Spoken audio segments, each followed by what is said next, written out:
పూరా లోకల్. అసలు ఆవిడ ఏ పార్టీలో ఉంది?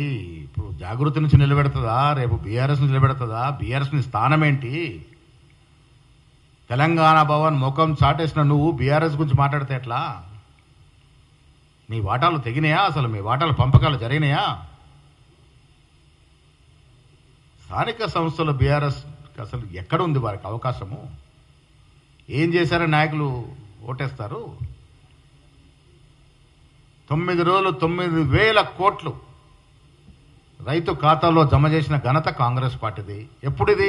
మీరు 7.5 లక్షల కోట్ల అప్పు మాకు పెట్టిపోయినప్పటికీ కూడా 60,000 ఉద్యోగాలు సంవత్సరంలో ఇచ్చినట్టు ఘనత కాంగ్రెస్ పార్టీది.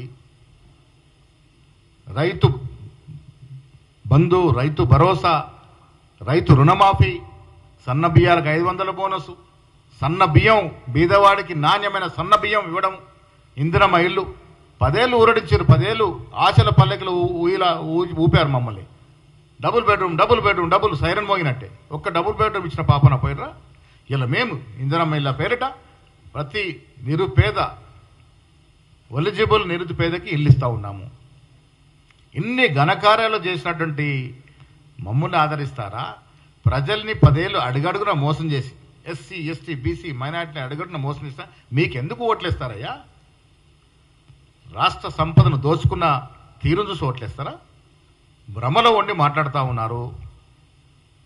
కవిత గారు ఉనికి కోసం పాకులాడుతూ ఉంది. రాజకీయ శూన్యంలో ఉంది ఆవిడ ఇప్పుడు. అసలు వారికి ఏ అర్హత లేదు.